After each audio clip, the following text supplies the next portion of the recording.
माही recording studio Bihar से रिनामाल नरगिया राजकुमार सहरसा।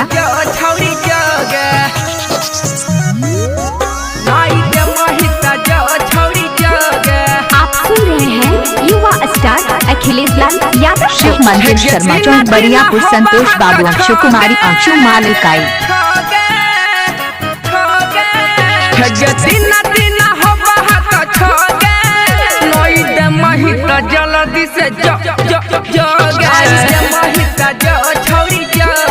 संतोष बाबू बरियारपुर 1 के आई। संतोष GM के आई।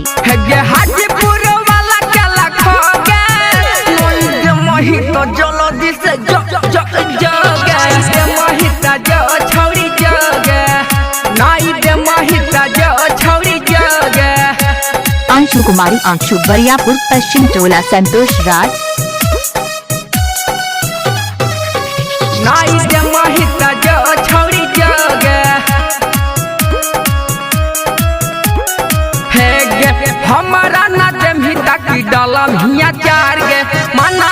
शिव मंदिर शर्मा चौक बरियापुर। संतोष बाबू अंशु कुमारी अंशु माल इकाई।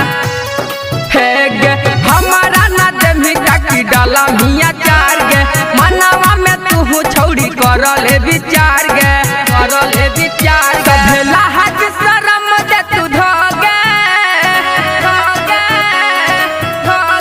हे गे सुन ले हाथ शरम। शिव मंदिर सामने बरियापुर शर्मा चौक। संतोष बाबू अंशु कुमारी अंशु इकाई।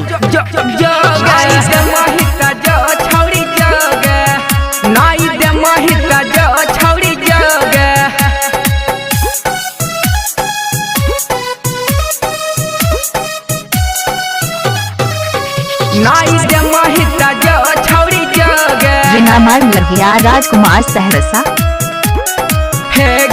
राइटर सुजीतवा के देनी कई बार गे हम जब मांगहियो करही न कार गे करही न कार गे हे गे छौड़ी राइटर सुजीतवा के देनी कई। शिव मंदिर सामने बरियापुर शर्मा चौक। संतोष बाबू अंशु कुमारी अंशु इकाई। करही न कार गे महिया खल सवा हाजित रोगे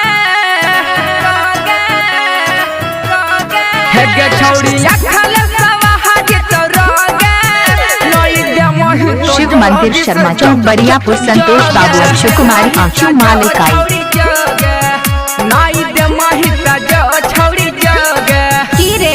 अगर चुम्मा न मांगे तू तो गलत सोचा। माही रिकॉर्डिंग स्टूडियो बिहार शरीफ।